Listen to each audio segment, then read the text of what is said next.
Hello అండి, welcome to my channel మన ఇంటి వంట. ఈరోజైతే మన ఇంటి వంటలో చిన్న ఉల్లిపాయలు, బెండకాయ, అలాగే సొరకాయ, టమాటా, పచ్చిమిర్చి, ఉల్లిపాయ, కొత్తిమీర, కరివేపాకుతో కొంచెం లైట్గా పప్పేసి పులుసు చేసుకుందాము. లైట్గా కొంచెం బెల్లం ఉంటే బెల్లం, లేకపోతే పంచదార వేసుకోవచ్చు, ఏం కాదు.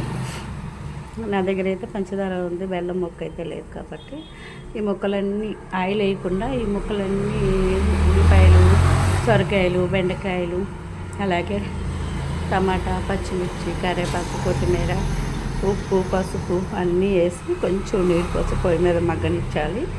అవి కొంచెం మగ్గినాక ఒక 5 నిమిషాలులో ఊరికినే మగ్గిపోద్ది.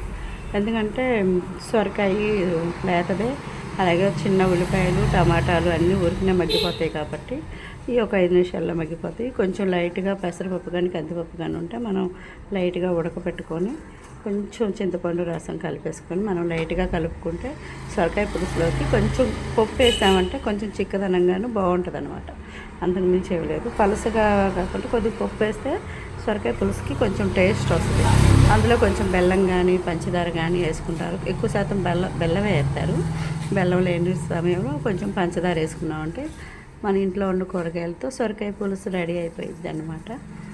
దీంట్లో మనం ములక్కాయ ఉన్న, ముల్లంగి ఉన్న ఏమైనా వేసుకోవచ్చు. ప్రస్తుతానికి ఇవే ఉన్నాయి నా దగ్గర కాబట్టి వేసాను.